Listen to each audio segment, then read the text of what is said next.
Okay, so we're going to do a little training update with Miss Rarely Wrong. And she's wet because I hosed her off. It has just been, we are in August in Florida.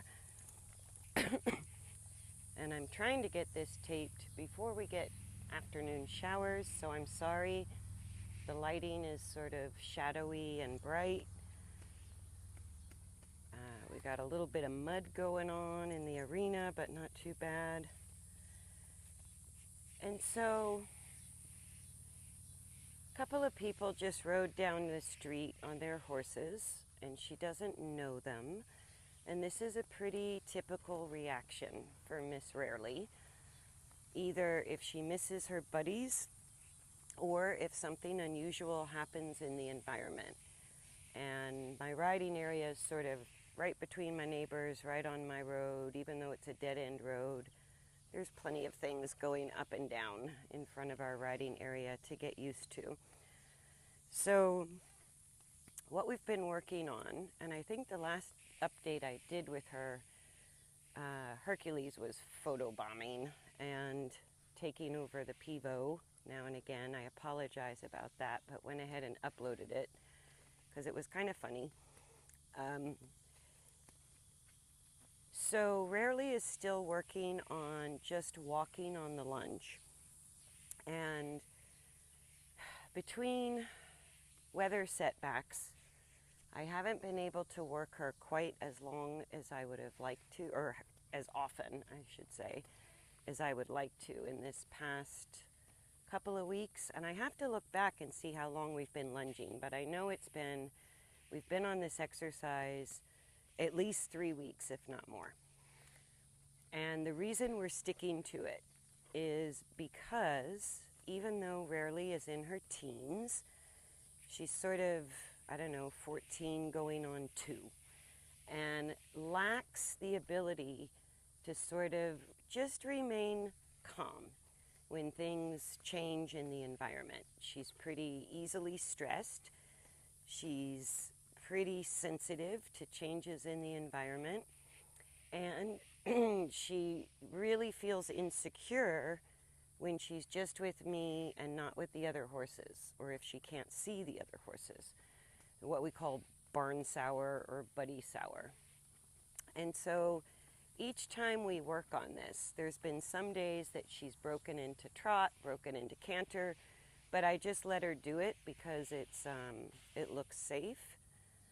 And on the days she's walking, I still get a lot of this, the neck bending to the outside, cutting in on one side of the circle, pulling out on the other side of the circle.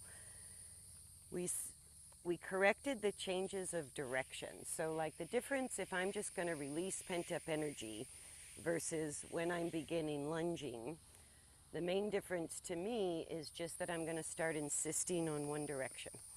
Otherwise, this sort of cutting in on this side and almost trying to pull the rope out of my hand on the other side is her lack of internal focus. It's a high external focus. So she's more worried about what's going on with her buddies, with the environment, with what could happen next, the sky is falling kind of mentality. And this is what I call anxiety. Like some people go, oh, she's just a thoroughbred. This is how she's always going to be. And I go, because she's a thoroughbred and because she's showing signs of stress in what I call the flight defensive pattern, which means trying to get away and tending to want to move more than wanting to stop, right? All of that just goes hand in hand with the flight defensive pattern. And I'm trying to just keep a light contact on the lunge line, but you can see I'm having to adjust it a lot. So when she turns her head to the outside, I'm just closing my fingers and giving her a little bit of resistance. So at the same time that she's learning to kind of come back from the resistance on the lunge line, I'm also working on my left and right reins. So there, if she bumps up to trot, I'm just giving her resistance until she kind of turns her head back in and gets back on the circle. And this is perfect because we've had some days where she's just been really quiet. I expected her to get through this part of the lunging fairly quickly because of all the work we did with basic handling. But what this is showing to me, the fact that it's sort of taking as long as it's taking to just get a little bit of focus on work rather than what's going on with my buddies, what's going on with the neighbors, right? And having to hit that lunge line pretty firmly. So her lack of focus on me or her lack of focus on the task at hand, just walk and relax, right? Her attention going everywhere is part of the flight defensive pattern, right? So easily distracted horses, that can be a sign of the flight defensiveness, which means your horse is in the middle of a stress response. So this to me it's common with thoroughbreds, but it doesn't have to be the way they are. And there she's pulling pretty hard, so you can see as I close my hands on the lunge line, she doesn't give immediately. So giving her the time it takes. We've had some great days where she's walked the entire time, paid attention, slowed down her walk, even lengthened her neck, right? But it's not consistent, right? Today she's a little more anxious than her good days. This would be one of her not so good days. So we're just going to kind of watch her go through the process on one direction. I forgot to look at my watch. I don't want to make this too long. We'll say we've been going about 5 minutes. So I'm going to give her another 15 minutes at least this direction, and we'll just see what changes she can make. The importance of this exercise for this horse is that what it shows me is she lacks self-control, right? She lacks the ability to just go to work, have a conversation with me, like she's still shutting me out, right? She's not interested in having a conversation with me. She would rather go hang out with her friends. Thank you very much. And then what's going on in the environment is more important than my steady, calm energy in the middle, although I'm holding it as an anchor, sort of a beacon she can tap into whenever she likes. And then sort of this pulling out, cutting in, speeding up the walk, breaking into trot, the short, tight neck, all of those things are indicating, it's her communicating to me non-verbally that she feels stressed. And we could say fearful, or we could just say not happy, right? But some degree, this lack of sort of coming to work in a communicative way, in a relaxed and calm way, and by communicative, I mean her attention can stay on me, right? Or at least stay on her job.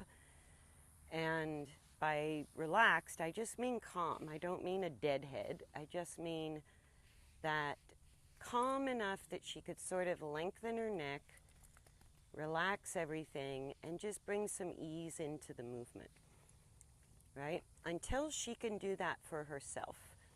The problem she's had under saddle, where she's unloaded her rider or she's been unrideable for many people, this is a foundation, this is a hole in the foundation. This is a big deal for this horse, because if I'm trying to balance physically or even just manage this energy to stay on a path of travel or maintain a speed, I'm already fighting her on the edge of having a bigger stress reaction. So like there we just had a four-wheeler go by, and that noise, again, put her on alert. And so there is no conversation going on with her yet. She's not ready to sort of have a conversation with me. She's busy making sure that she's safe. And this goes hand in hand with some of her physical issues. It took a while to figure it out, but she has pretty significant arthritis through her spine on the facets. And so she often doesn't feel comfortable in her own skin, and that can lead to a lot of defensive behavior. But the way out of it is to help her change her skeletal coordination, but more importantly, she has to feel safe in her own skin, in her own way. And there's nothing I'm asking her to do. Trot and canter is on her. I'm not going to ask for it. There's nothing I'm asking her to do that is adding to her discomfort. I'm not telling her how to walk. I'm not putting gadgets on her to change her balance. I just need her to relax enough that she can start to change the hormones she's releasing, right? That she can start to release pleasure hormones instead of stress hormones. That she could focus her mind a little bit on one thing instead of all these different things. And for this horse, even though she's been ridden and she's done many things, the fact that after at least 3 weeks of just asking her to walk on the lunge line, we're still having good days and bad days, really shows me how she's always on the edge of feeling the need to protect herself. And that's a horse that even if I give the perfect aid, the most appropriate aid in the world while I'm riding, or I guide her to be a little straighter, or something that would give her relief in her body, even if I put her on the long reins and started guiding her, this defensiveness that she's exhibiting in flight mode tells me even the most perfect aid, gentlest gesture, she could just take it the wrong way. And she could blow up or have a reaction because I'm giving her the guidance, right? I just need her to be able to control herself enough that she could come out and walk on the lunge line on any given day, say 10 minutes to the left, 10 minutes to the right, keeping her focus on her own walk, not necessarily on me, and just lengthening the neck and relaxing. And then to continue lunging with her, I would also want to see that same mental focus, calm energy, and a little bit of length through her neck in the trot and in the canter, even if she can't hold the trot or canter for very long. So where a lot of hot-blooded horses, sort of land with more skilled riders, is because of this edginess, because of this defensiveness. But I don't think it serves the horse. I think it leaves the horse in sort of a chronic state of stress. And for her, it could be that the issues through her spine are part of what got her so stuck here. But the fact that she's stuck in this sort of low-grade stress all the time is also why she now has metabolic issues. You just can't stay in a low-grade, perpetual state of stress, especially during work when you're supposed to be making improvements, without affecting the body in some way, right? So some horses might develop ulcers. Her metabolics kind of went wonky. She developed Cushing's.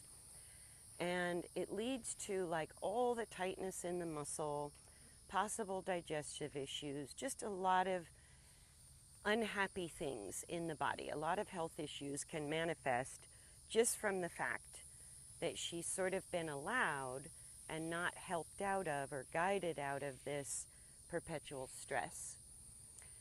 So when I'm beginning groundwork with a horse, I want to see two things. I want to know that I can give aids from the ground, simulating what I would do under saddle, to go forward, halt, turn left, turn right. That's going to be where the hand walking comes in, where I start to ask her to speed up, slow down, turn left, turn right. But I feel like she still could be reactive to the aids, or she's not really willing to communicate with me if I give her the choice. And that's what I'm doing right now. I'm giving her complete free choice other than don't change direction. And even if she stops, I'm slow to correct it because she rushes so much. If she were the kind of horse that wouldn't go forward, that would be the only correction I would make, is after halt, keep walking until you get good at it. And what I'm doing with her, I don't have to really reinforce the forward aid. I just kind of have to let her be her until she starts to feel either safer in her own skin and or safer with me and or safer in the environment the way it is today. Whew, and I've already got sweat dripping into my eyeballs. So this is not one of her better days. She's had better days. But the fact that she's still having days like this without changing what we're doing tells me she does not own her own way of finding calmness when she's away from the other horses or in the context of coming out to our work area. So the basic handling was more about controlling the walk, helping her slow down, and helping her relax at halt to do all those basic handling skills. But when we get into groundwork, this is where, and especially in riding, as we're preparing for riding through groundwork, this is where we want to see the horse owns each layer of work. And her ability to just stay calm and focused in the walk, which is going to be an important part of being ridden, is not strong. It's not developed. That doesn't mean it can't be. But this may be this cornerstone of all the groundwork and riding we're going to do. This may take the most time for her because nobody's taken the time to really let her arrive at this ability to control her own emotional state, her own walk, and just do this enough times that it's no big deal to come out to our work area and walk around. So we can start to see her energy changing, and we'll give it a little bit more time. But I want to say we're 10 minutes into it, and she's only just beginning to slow down her walk a little bit, kind of calm the energy. There she lengthens her neck a little. She makes the circle a tiny bit rounder, right? She's not pulling as hard on that side. She's not cutting in as close on this side. And by leaving all these choices up to her, I don't add stimulation to a horse that's already stimulated. I reduce the stimulation so until she starts to go, oh, nothing bad is happening. Everything's fine. I'm okay. The environment's okay. Nobody's dead. Nobody's screaming. And even if the other horses do call for her, my ultimate goal would be that as a source of safety and comfort in work, in the work environment, that I become as important in her mind as the other horses, right? So when she's with the other horses, she can be perfectly calm, right? She's a little bit attached, needing the other horses in order to feel calm and safe. And I need her to translate that to me.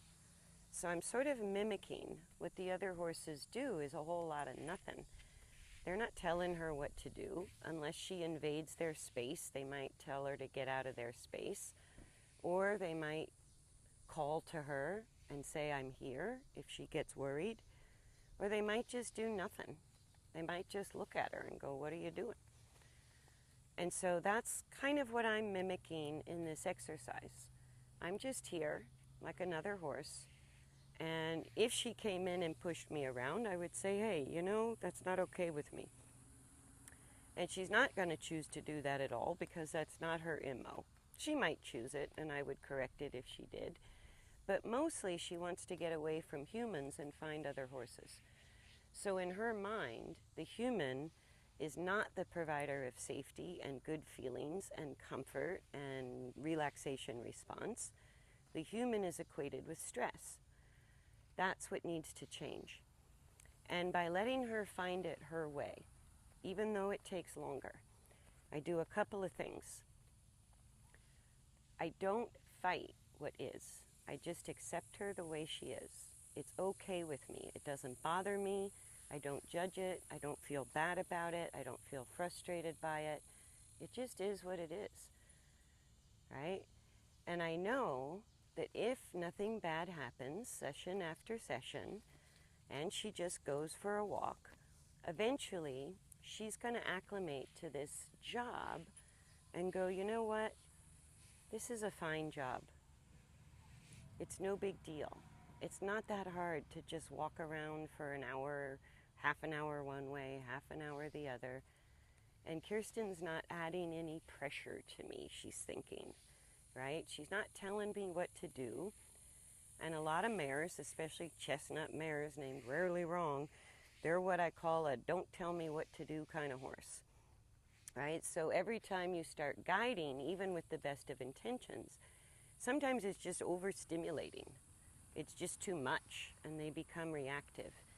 And that's why I picked this exercise as our first layer of groundwork. I go, the only boundary I have is don't change direction, and if you stop, I'm going to allow it, but then I'm going to ask you to go again. And I just want you to find a relaxation response in the walk, during the walk, to the left, during the walk to the left, during the walk to the right. And that to me is a cornerstone of being able to balance, because all this worry not only puts her in a dysfunctional posture and an unhealthy use of her nervous system and body, it makes the movement super inefficient. Like she's wasting way more energy pulling, trying to turn, cutting in, speeding up, slowing down, stopping, running, not having a round circle. All of those we can just put in the category of inefficient. So what that means is all of these things that are not balanced are costing more calories, costing more energy. And given enough time and feeling safe in their own skin, horses figure that out. They're very logical if they're not afraid. They're very efficient if they're not afraid. So helping her work through this chronic sort of years of work equals stress in this horse's experience, in this horse's habit, in her mind, unless we're at halt in the wash rack, which is where we had to start all of our basic handling, then we couldn't find the relaxation response, or what I call the learning frame of mind, right? So here, the lack of focus on the job or me, her obsession with the environment or the other horses, all this inefficient movement, cutting in, pulling out, speeding up, slowing down, all of that is what she needs to do in order to compare in her own skin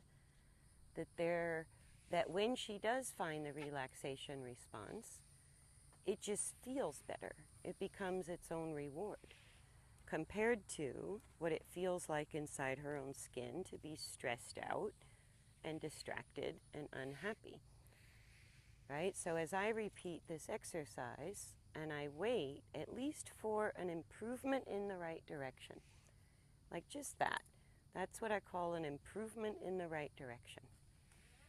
That's lovely. So that's starting to look like or smell like a relaxation response. That's all I want. But the trick is I want her to get herself there. I want to empower her with a feeling of safety, security, comfort, ease, by letting her go through whatever process she needs to go through in order to get there. Right? Doesn't matter to me how she does it. It's just a matter of time and repetition before she figures out her own internal process where we can come out to the work area and walking around on a circle is just not that big a deal. No matter what the neighbors are doing, no matter what the other horses are doing, no matter the weather, it just shouldn't be that big of a deal. And for her, you can see it still is that big of a deal. So we're going to stick with it.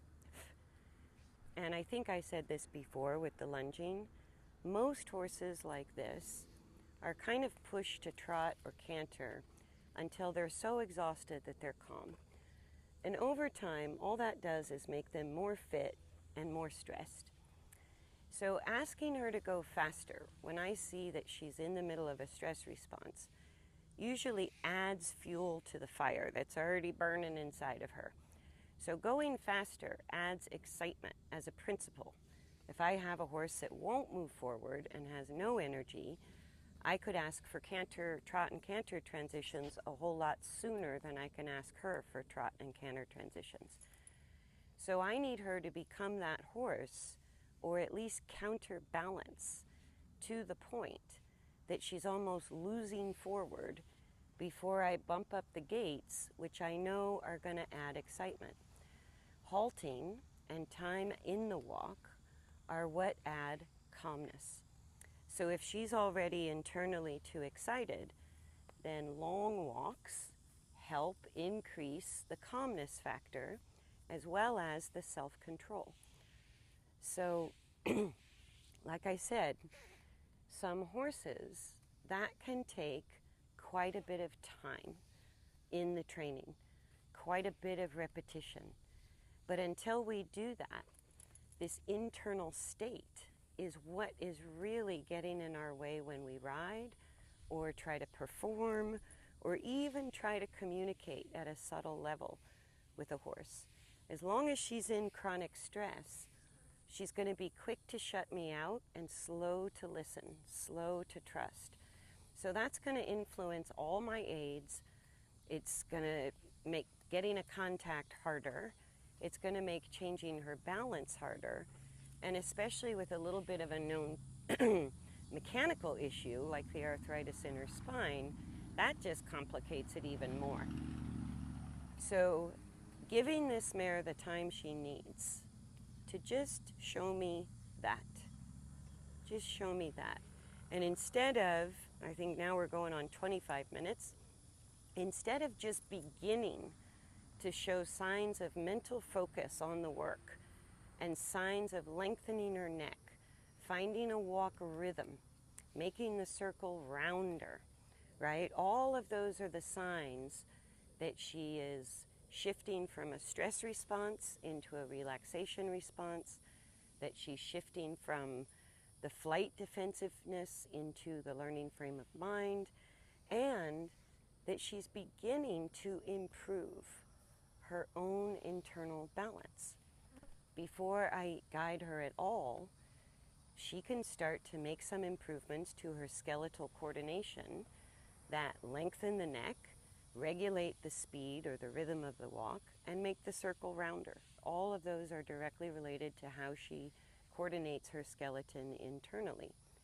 But she's not even going to think about that as long as she feels stressed.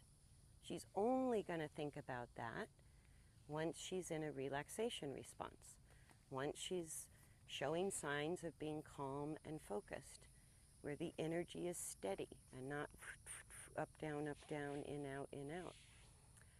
So I don't know how long this is going to take, and people ask me that question all the time. But I look at it as a no-fail system of training. Until she learns to do this for herself, she's so dependent on me for calmness, or she fights me because she can't get calm. So she's either dependent on the aids or fighting the aids, depending on her mood or the level of stress that day. And that just throws a wild card into everything I want to do with her going forward.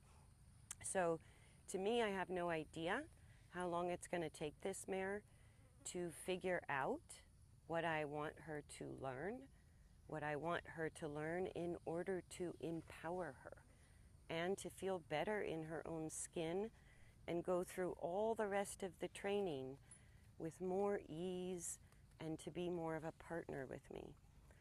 All of those things are important to me. So I'm quite happy not knowing how long it's going to take her to really learn what I want, what I hope she will learn it. I go, all horses learn it. It's just a matter of time and repetition. And I go, if this takes a week, it takes a week. If it takes one session, it takes one session. And if this takes her 3 months of steady work, it takes her 3 months of steady work. And until she figures that out, it's something inside of her that I'm fighting against or trying to control during everything else we do going forward. So we'll check in with her again. Like I said, we're still having good days, bad days. It's not consistent. A lot less running, like even on the bad days. Some days she's still trotting and cantering, but most of her bad days are fast walking. And the last piece for her, I think, of working into the learning frame of mind is really desiring, really choosing to focus on me like that, or to focus on how she feels during the walk. And that's what I mean by focusing on the task at hand. So we'll wrap it up there. I'm sorry, I hope the lighting wasn't too bad, but you can certainly see her energy and her overall posture as she's going round and round. And now we're at 25 minutes, and she's just beginning to really show the signs of what I want her to learn. So she's an easy 1 hour project every time we come out here and lunge, and the more days the better.